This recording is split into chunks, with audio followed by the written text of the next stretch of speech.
جہاں لیجسلیشن ہے، قانون بننا ہے، جو کتاب و سنت کے تابع بننا ہے، وہاں ان کا کوئی دخل نہیں ہوگا، وہ ہوں گے پروٹیکٹڈ مائنورٹی۔ یہی اب میں چاہتا ہوں اس حدیث کا ٹکڑا جو میں نے روک لیا تھا بیان کر دوں، اور یہ در حقیقت قرآن مجید کی ایک آیت کی روشنی ہے۔ حضور نے فرمایا تھا کہ پوری دنیا میں کوئی گھر نہیں بچے گا، نہ اینٹ گارے کا بنا ہوا اور نہ کوئی کمبلوں کا بنا ہوا خیمہ، جس میں اللہ اپنے دین کو داخل نہ کر دے، لیکن داخلے کی دو شکلیں ہوں گی، بعز عزیز او ذل ذلیل، یا تو عزت والے کا اعزاز اور یا کسی ذلیل کی تذلیل کے ساتھ۔ معنی کیا ہے اس کے؟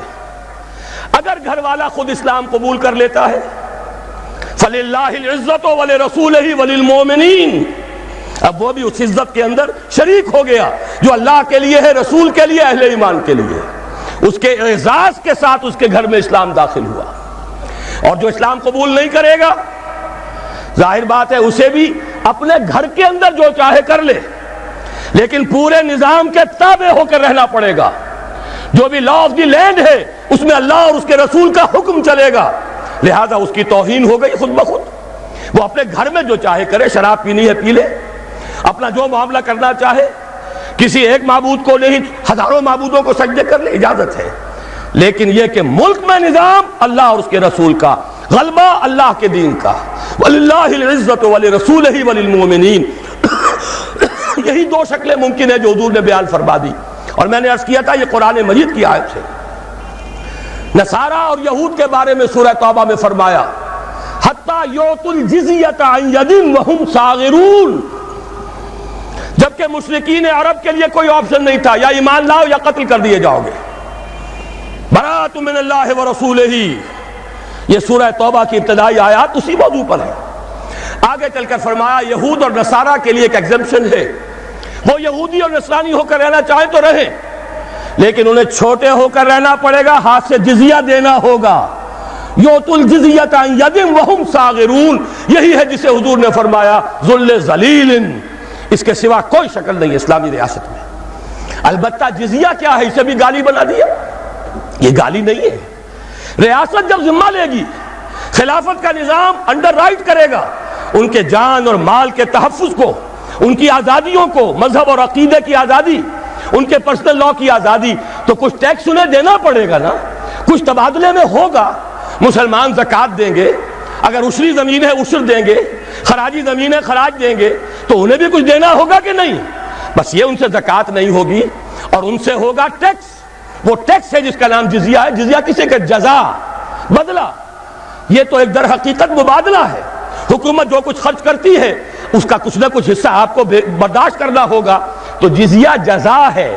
ذمہ وہ ہے جس کے کہ تمام حقوق کی ضمانت خلافت کا نظام دیتا ہے۔ یہ ہے ایک علیحدہ معاملہ۔ البتہ یہ کہ جہاں تک خلیفہ کا انتخاب اور جو بھی قانون ساز آپ ادارہ بنائیں اس کے انتخاب کا معاملہ ہے، اس میں صرف مسلمان مرد اور عورتیں ووٹ دیں گی، اور صرف وہ مسلمان اس میں حصہ لیں گے، مرد، اس لیے کہ امورکم الی نسائکم، یہ محمد الرسول اللہ کے فرمان کے خلاف ہے۔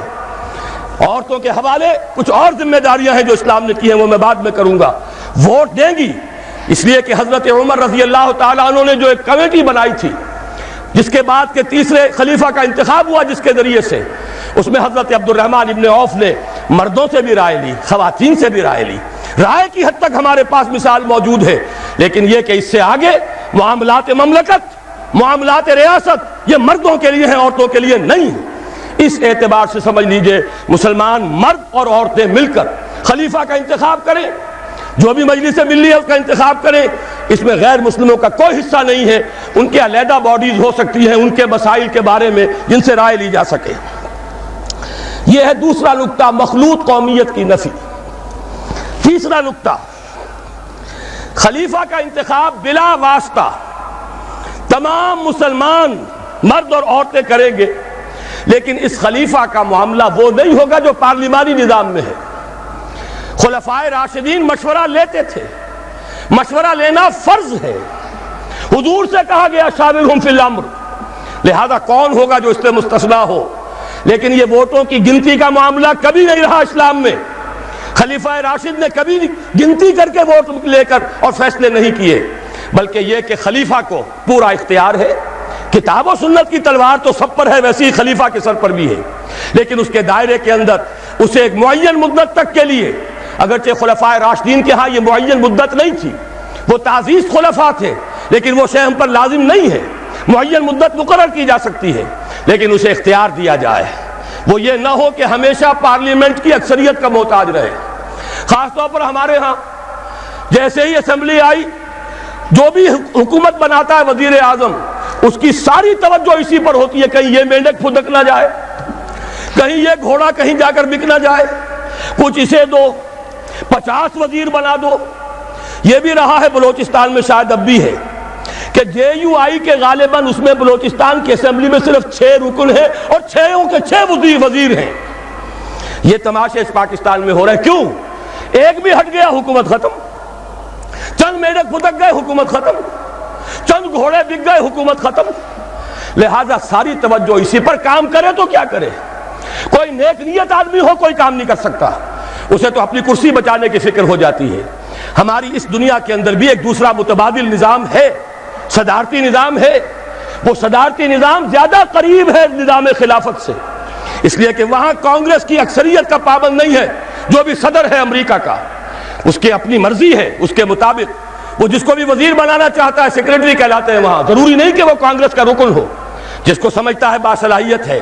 فورن پالیسی میں اس کی نظر بڑی گہری ہے، مالیات میں یہ شخص بہت ماہر ہے، اور یہ اگر الیکشن لڑ کے نہیں آ سکا کوئی جرم نہیں ہے، یہ اس قوم کا فرد ہے. اس کی صلاحیتوں سے فائدہ اٹھانا قوم کے لیے ضروری ہے، لہذا اسے بڑے سے بڑے منصب کے اوپر فائز کیا جا سکتا ہے. آخر اسی دنیا میں وہ نظام بھی ہے. بہرحال وہ نظام خلافت یوں کہنا چاہیے کہ صدارتی نظام بمقابلہ پارلیمانی نظام کے نظام خلافت سے قریب تر ہے. نمبر 4، یہ صوبائی عصبیت اور اس میں جو شدت پیدا ہو چکی ہے، اور دوسرے یہ کہ صوبوں کو جو ہم نے مقدس گائے سمجھ لیا ہے یا سامری کا بچڑا، یہ صوبے جو ہیں، اور ان میں یہ عدم توازن پہلے بھی تھا. ایک صوبہ مشرقی بنگال، مشرقی پاکستان، مغربی پاکستان کی پوری آبادی سے زیادہ آبادی رکھنے والا. اب بھی ہے پنجاب، تینوں بقیہ صوبوں سے زیادہ آبادی رکھنے والا، اور صوبے برابر. نتیجہ یہ ہے کہ پنجاب کو کبھی تو گالی کھانی پڑتی ہے، بلکہ کبھی کیا اکثر بڑے بھائی ہونے کے ناطے گالیاں اسے کھانی پڑیں گی. اور سب سے زیادہ نقصان بھی پنجاب کو برداشت کرنا پڑتا ہے. جو حکومت ہے اس کی اکثریت جو ہے پنجاب سے ہے، اسے قائم رکھنے کے لیے اب اکثریت کی ضرورت ہے دوسرے صوبوں سے بھی، لہذا وہ ڈکٹیٹ کراتے ہیں. ضیاء الحق 11 برس تک رہا اور وہ ایک بہاری کو پاکستان نہیں لا سکا. کیوں نہیں لا سکا؟ اس لیے کہ سندھی اس کے مقابلے میں کھڑے ہو جاتے تھے. یہ عصبیتیں جب تک نہیں ٹوٹیں گی اس وقت تک کوئی اچھے سے اچھا حکمران بھی یہاں کچھ نہیں کر سکے گا. پھر صوبے آپ نے اتنے بڑے بنا رکھے ہیں، ظاہر بات ہے ہائی کورٹ ایک ہوگی. جو بھی آپ کے لوگ ہیں جن کی شکایتیں ہیں، لمبے لمبے سفر کریں اور جائیں، اور وہاں جا کر جو ہے وہ اپنا خط برداشت کریں، ہوٹلوں میں ٹھہرے.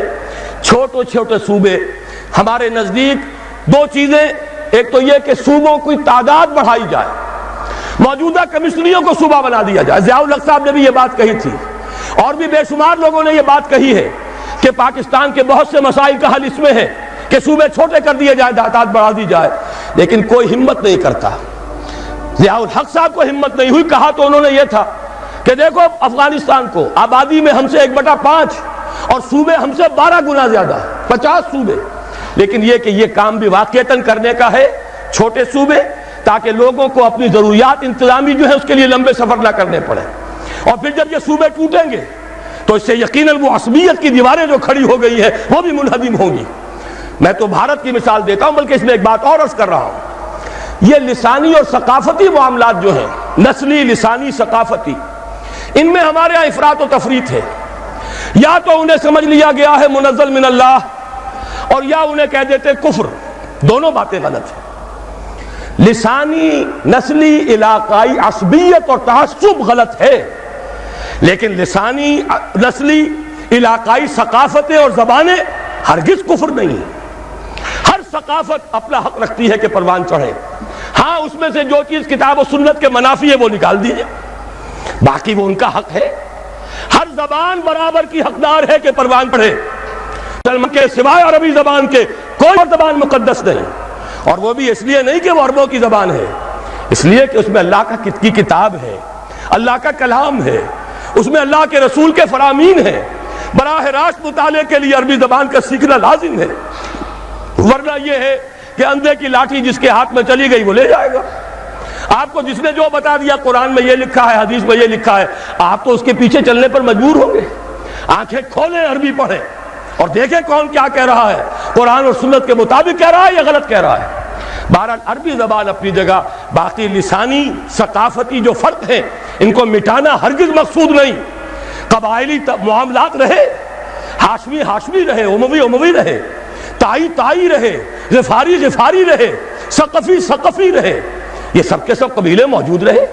اس اعتبار سے ان دونوں چیزوں کا معاملہ جو ہے درست اسی طرح ہو سکتا ہے کہ ایک دفعہ ان صوبوں کے حصے بکھرے کر دیے جائے، اس میں لسانی اور ثقافتی یونٹس کو بھی سامنے رکھا جائے، کوئی حرج نہیں، کوئی خلاف کتاب و سنت نہیں، لیکن یہ ہے کہ اس سے دو طرفہ فائدہ ہوگا، یہ عصبیت ٹوٹ جائے گی اور یہ کہ لوگوں کو انتظامی طور پر سہولت حاصل ہو جائے گی۔ چھٹی چیز ہے، بلکہ پانچویں، سود اور جوئے کے کامل انسداد کے ذریعے معیشت کی تطہیر اور اس کی بجائے شراکت اور مضاربت کا صحیح شرعی نظام قائم کیا جائے۔ یہ وہ چیز ہے جو میں عرض کر چکا ہوں، ان میں سے ایک تو بہت آسان ہے۔ واقعہ یہ ہے کہ اس میں تو کوئی زلزلہ نہیں آتا، کوئی مشکل نہیں آتی۔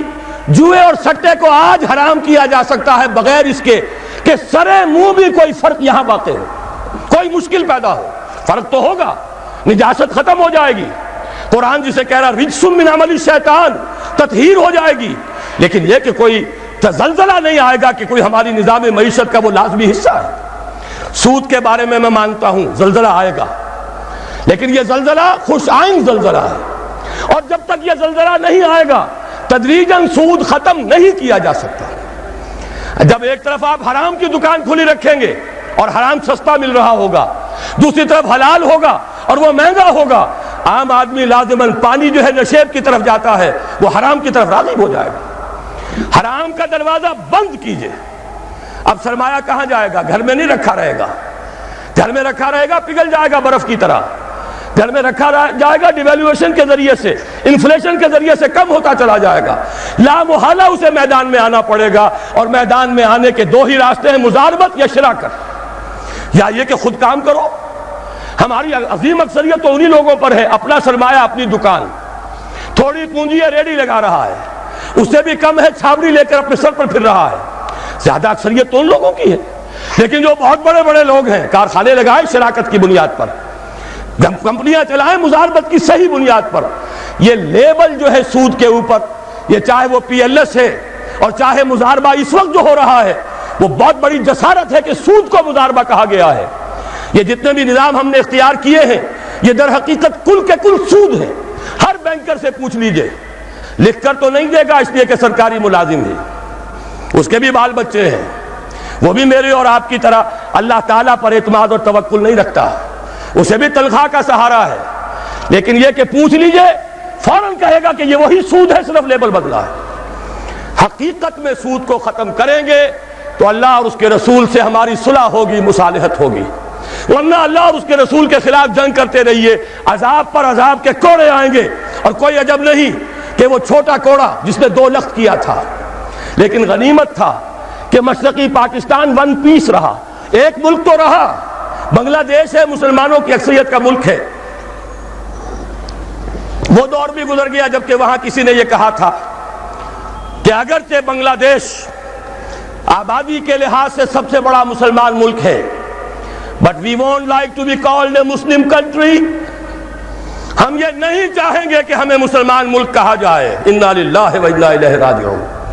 یہ پہلے وزیر خارجہ تھے بنگلہ دیش کے، لیکن اللہ کا شکر ہے وہ وقت گیا، ون پیس ہے۔ کبھی بھولی ہوئی منزل بھی یاد آتی ہے راہی کو، اگر ہم نے کوئی قدم اٹھا لیا۔ یہ جنرل صاحب جو اپنا خون بہا کر آئے ہیں اس سرزمین میں، کیا عجب کہ ہمارے اور فوجیوں کے اور جتنے لوگوں نے وہاں خون بہائے ہیں اور جن کے خون وہاں جذب ہوئے ہیں، وہ رنگ لائے گی ہنا پتھر پہ گر جانے کے بعد، اور پھر وہ ملک کم سے کم ون پیس ہے، ون پیس باقی ہے، ون پیس واپس بھی آ سکتا ہے۔ لیکن یاد رکھیے اگر اللہ کے عذاب کا دوسرا کوڑا مغربی پاکستان پر برسا تو یہ ایک پیس نہیں رہے گا، اس کے کئی ٹکڑے ہوں گے، منصوبے بن رہے ہیں۔ کبھی کوئی ہمیں سناتا ہے اور امریکہ ہی کی سازش ہے، یہودیوں کی پشت پناہی ہے، کراچی کو الگ کرو، دیکھو ہانگ کانگ کو، دیکھو سنگاپور کو، سنگاپور آبادی میں تم سے 1/3، رقبے میں تم سے 1/3، صرف کراچی شہر سے بھی آبادی میں 1/3، اور دنیا میں کیا اس نے تہلکہ مچا دیا ہے، اس کی تجارت اور صنعت کے ڈنکے بج رہے ہیں، کیوں نہیں تم بھی الگ ہو جاتے؟ اور سندھو دیش، تمہاری زبان، تمہارا کلچر، تمہیں ریڈ انڈین بنایا جا رہا ہے، تم تو ختم کر دیے جاؤ گے، کیوں نہیں سندھو دیش بنواتے؟ یہ ساری تحریکیں اندرونی ہی اس کے اسباب نہیں ہیں، خارجی اس کی طرف سے تحریکیں موجود ہیں۔ اگر یہ کامیاب ہو گئے خدا نہ خواستہ خاکم بدہن، تو یہ تو کئی ٹکڑے ہوں گے۔ اور میں نے پہلے بھی کہا تھا، آج پھر سنا دینا چاہتا ہوں، یہ شہر لاہور ہے، بہت سے لوگ خوش ہوتے ہیں ہماری سرحد کے اس پار سکھوں نے ناک میں دم کر رکھا ہے بھارتی حکومت کا، لیکن نوٹ کر لیجئے اگر خالصتان وجود میں آ گیا تو اس کا اصل رخ کدھر ہوگا؟ وہ طاقت، خون دینے کی وہ عادی ہو گئی یہ قوم۔ اس پورے عرصے میں زیادہ تر سکھ مرے ہیں اور سکھوں ہی نے سکھوں کو مارا ہے، لیکن اگر کہیں ان کا ملک بن گیا تو ان کے رخ کدھر ہوں گے؟ ان کا ہیرو رنجیت سنگھ کہاں دفن ہے؟ ان کا پنجا صاحب کہاں ہے؟ یہ ہری پور کیا ہے؟ ہری سنگھ نلوا کا یہ آباد کردہ شہر۔ مانسیرا کیا ہے؟ راجہ مان سنگھ کا صحرا ہے۔ یہ سارے علاقے تو یہاں ہیں، ادھر تو ان کا کوئی مقدس شہر ہی نہیں، امرتسر سے ادھر ہے جو بھی کچھ ہے ان کا تقدس۔ اور اگر خدا نہ خواستہ پاکستان کے ٹکڑے ہو گئے، اگر سندھ علیحدہ ہو گیا تو پنجاب ہوگا لینڈ لاکڈ، اس کے پاس تو کوئی سمندر نہیں، اور اس کے بعد واقعہ یہ ہے کہ سب سے بڑی دشمنی سرحد کے اس پار سے آئے گی، اور کوئی عجب نہیں کہ مہاراجہ رنجیت سنگھ کا دور دوبارہ آ جائے۔ ذرا مسلمان یاد تو کریں، اسی شاہی مسجد میں استبر بن گیا تھا، مسجدوں کی سیڑھیاں یہاں قرآن شریف کے نسخوں سے بنائی گئی، خالصہ ان پر پاؤں رکھ کر چڑھتا تھا، مسجد میں جاتا تھا اور گھوڑے بندھے ہوئے تھے۔ یہ دور کہیں لوٹ کر نہ آ جائے، شامت اعمال ماں کہیں اسی طریقے سے پھر دوبارہ ہم پر نازل نہ ہو جائے، لہذا دوڑو، زمانہ چال قیامت کی چل گیا، اٹھو وگرنہ حشر نہیں ہوگا پھر کبھی۔ اگر ہم نے یہاں پہ نظام خلافت کو نافذ نہ کیا اور یہ سود اور اس کے ساتھ جو جنگ ہم کر رہے ہیں اللہ کے اور رسول کے ساتھ اگر ختم نہ کی تو کوئی عزم نہیں کہ اللہ کے عذاب کا وہ کوڑا برس جائے۔ چھٹی چیز بڑی اہم ہے، لیکن ذرا سا اس میں ایک علمی مسئلہ ہے، میں اس لیے اس بھرے جلسے میں وہ بیان کر رہا ہوں کہ میں یہ چاہتا ہوں کہ اب آپ کی اپنی زبانیں بھی کھلیں، آپ لوگوں سے بات کریں، آپ علماء دین سے پوچھیں یہ چیزیں حقیقت ہیں یا نہیں، اگر ہیں تو اب تک کیوں چھپا کر رکھی گئی، کیوں ملوکیت کا اسلام ہی کا پرچار آج تک ہوتا رہا ہے۔ حضرت عمر فاروق کا ایک اجتہاد تھا، جو ملک مسلمانوں نے بزور شمشیر فتح کیے اس کی زمینیں کسی کی انفرادی ملکیت نہیں، مسلمانوں کی اجتماعی ملکیت، یہ مسلمانوں کے لیے وقف، مسلمان نہ صرف اس وقت کے مسلمان، آنے والے مسلمانوں کے لیے بھی وقف، ان کی بہبود، مجموعی بہبود کے لیے خرچ ہوگا۔ اس پر جو لوگ کام کریں گے وہ خراج دیں گے، چاہے مسلمان ہو چاہے غیر مسلم ہو، خراجی زمین قیامت تک خراجی رہے گی، چاہے بعد میں کہیں ہماری بدقسمتی سے شامت اعمال سے کوئی غیر مسلم حکمران آ جائے، پھر اگر آزادی حاصل کی جائے سٹیٹس نہیں بدلے گا زمینوں کا، ونس خراجی آلویز خراجی۔ یہ ذرا سمجھ لیجیے علمی بات کیا ہے۔ قرآن حکیم میں ایک حکم ہے انفال کا، مال غنیمت کا، یہ سورہ انفال میں ہے، 10ویں پارے کی پہلی آیت ہے، اور دوسرا حکم ہے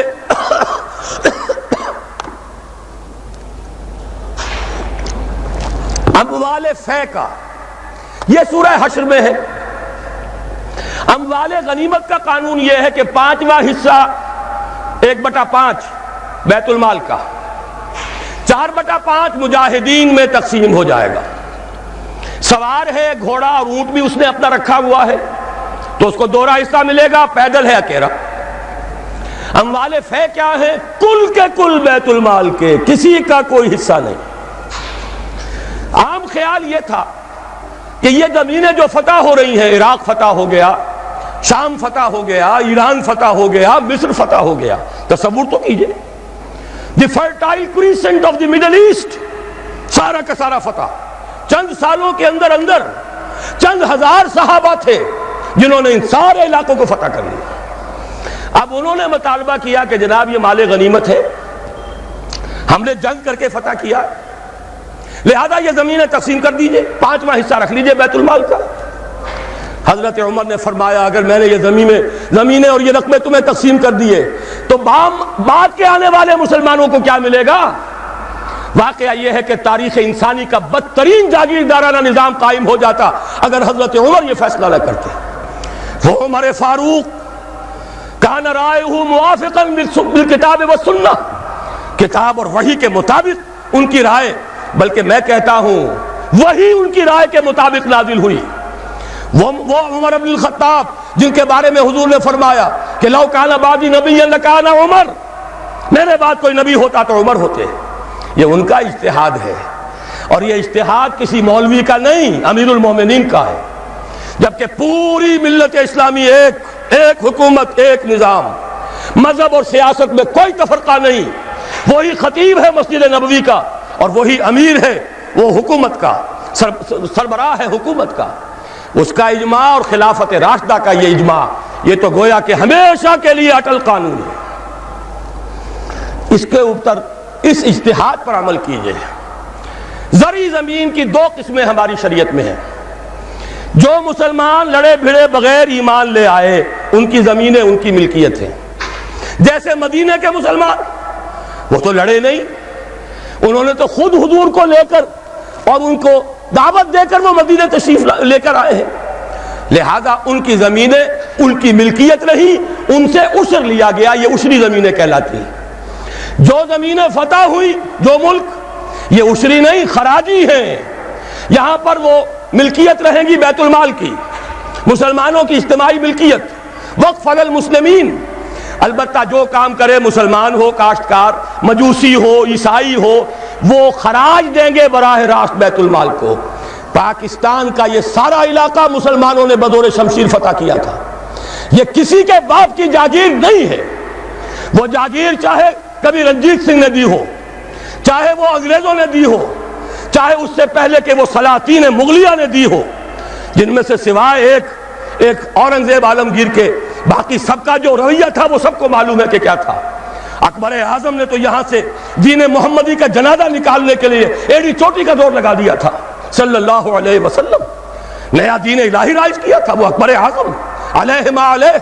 ان کی دی ہوئی جاگیریں اور وہ مقدس ہو جائیں گی، انگریز کی دی ہوئی جاگیریں اور وہ مقدس ہو جائیں گی، رنجیت سنگھ کی دی ہوئی جاگیریں وہ مقدس ہو جائیں گی. معاذ اللہ، یہ تمام زمینیں بیت المال کی ہیں. وقف علی المسلمین، ان سے خراج جائے گا براہ راست بیت المال میں، آدھی یا اس سے بھی زائد یا اس سے کم، جو پوری پیداوار کا جائے گا وہاں. اتنا ریونیو جمع ہوگا، اتنا ریونیو جمع ہوگا کہ بہت سے لانتی ٹیکسوں سے نجات مل جائے گی، جن میں سب سے بڑا لانتی ٹیکس جو ہے انکم ٹیکس ہے. عام کاروباری آدمی یا تو ہمہ وقت کلرک رکھے، اکاؤنٹنٹ رکھے، اور پھر اسے بازار سے بھی نہیں ملتی رسید، وہ سامان لے کر آتا ہے رسید نہیں دیتے. اب وہ جاتا ہے انکم ٹیکس افسر کے سامنے، بھیگی بلی بنا کھڑا ہوا ہے، جھوٹ بولے، جھوٹ حلفیہ بیان دے، رشوت دے، اکاؤنٹنٹس کو دے، انکم ٹیکس آفیسر کو دے، چھوٹ جائے گا، جان بچ جائے گی. اور اگر جھوٹ نہیں بولے گا اپنی بساط الٹ دے. لہذا تقریباً سب کے سب جھوٹے ہو گئے، جھوٹے حلف دیتے ہیں. جب جھوٹا حلف انسان نے دے دیا ایک معاملے میں تو یوں سمجھئے کہ کارک کھل گیا بوتل کا، اب تو جھوٹ ہی ہوگا، اسی کا راج ہوگا. یہ سب سے بڑا ملعون ٹیکس ہے کہ جس نے ہمارے ہاں صداقت کا، دیانت کا، امانت کا جنازہ نکال دیا. اور یہ سب کچھ کیوں؟ اس لیے کہ جو اصل آمدنی کا ذریعہ ہے وہ تو ہم نے جاگیرداروں کو دے رکھا ہے. ان کے محل سج رہے ہیں، ان کے بڑے بڑے بنگلے ہیں، ان کے عیش ہیں. ہاری کو دیکھو، یہاں کے کاشتکار کو دیکھو. ایک صاحب نے ایک دفعہ کہا تھا، جو پہلے لاہور میں رہتے تھے پھر کچھ عرصے جا کر ایک دیہات میں مقیم ہوئے، کہنے لگے خدا کی قسم میں دیکھ کر حیران رہ گیا ہوں، پنجاب کا دیہاتی کاشتکار خود نہیں نہاتا، ہفتوں اپنی بھینس کو ضرور نہلاتا ہے، لیکن خود نہانے کا کوئی تصور نہیں، وہ حیوان سے بدتر ہو کر زندگی گزار رہا ہے۔ یہی حال ہاریوں کا ہے۔ یہی آپ جا کر دیکھیے وہ بیچارے بھیڑیں بکریاں پالنے والے بلوچستان کا عام بلوچ، اور عیش کن کے ہیں سرداروں کے، عیش کن کے ہیں جاگیرداروں کے، زمینداروں کے۔ یہ سارا نظام ختم کر کے اور اس اجتہاد کی اصول پر یہ ساری زمینیں خراجی ہیں۔ اسی شہر لاہور کی بات کہہ رہا ہوں، ایک بہت بڑے مفتی صاحب، ان کے صاحبزادے نے مجھے بتایا کہ میرے والد صاحب کا قول یہ ہے کہ یہاں کی ساری زمینیں خراجی ہیں، عشری نہیں ہیں۔ لیکن جب انہی کے دارالعلوم میں ہمارے ایک ساتھی نے استفتاء لکھ کر بھیجا تو ان مفتی صاحب نے دستخط نہیں کیے، کسی اور چھوٹے مفتی سے، وہ جو مفتی صاحب ابھی سمجھئے کہ ابھی وہ ایکسرسائز ہی کر رہے ہیں، اپرینٹس ہیں، ان کے ہاتھ سے دستخط کروا کے بھجوا دیا، یہ تو عشری ہے۔ یہ حال ہمارے علماء کا ہو چکا ہے۔ کیوں ہو گیا ہے؟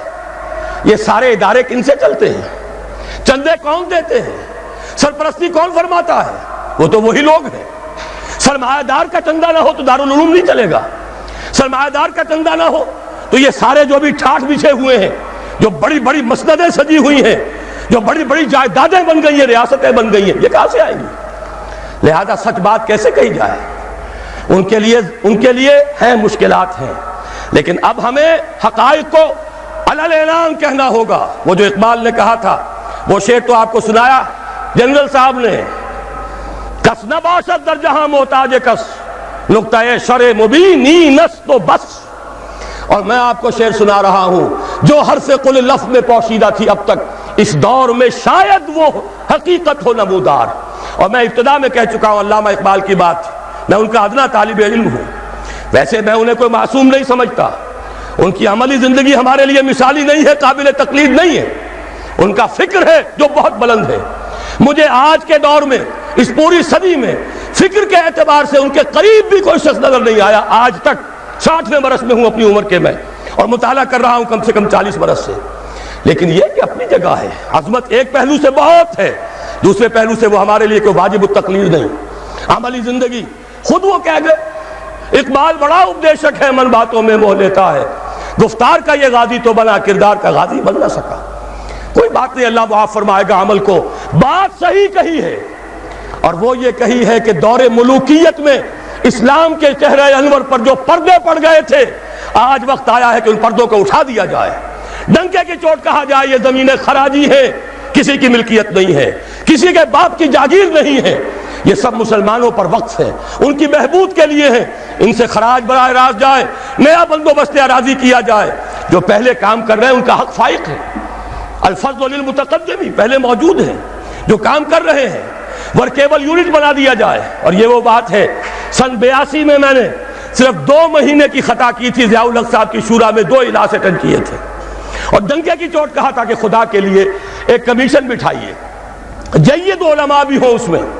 جب وہ دیکھیں گے کہ موقع ہے سچ بات کہنے کا تو بہت سے حضرات انشاءاللہ تعالی حق بیان کریں گے، لیکن یہ کہ ان کو موقع دیجئے، تحفظ دیجئے، اور یہ کہ بندوبست اراضی کے ماہرین کو بٹھائیے، زمین کا ایک نیا بندوبست ہو جو اس ملک کے لیے مفید ہو، جو عوام کی بہبود میں ہو، جس سے عدل و انصاف کے تقاضے پیدا ہو، پورے ہو جائیں، اور سارا ریونیو بیت المال کو، خزانے کو، اس لیے کہ خراج کی رقم ہر مصرف میں آ سکتی ہے، دفاعی مصرف میں آ سکتی ہے، انتظامی مصرفوں میں آ سکتی ہے، جبکہ عشر اور زکوٰۃ صرف مسلمانوں کی بہبود پر خرچ ہو سکتا ہے۔ لیکن خراج کا معاملہ یہ ہے کہ بہت سی چیزیں جس کے لیے ہمیں ٹیکسیشن کا سہارا لینا پڑتا ہے، وہ سب کے سب بھی ہم اس خراج کی رقم سے پورا کر سکیں گے۔ بہرحال یہ بڑا مشکل کام ہے، اس مشکل ہی کے لیے دعوت دینے کے لیے آپ کی خدمت میں حاضری ہوئی۔ مشکل کے بغیر دنیا میں کبھی کچھ نہیں ہوا، قربانی کے بغیر، کہیں اسے آپ توہین رسالت نہ سمجھ لیں، معاذ اللہ ثم معاذ اللہ، قربانی کے بغیر محمد الرسول اللہ والذین معہ،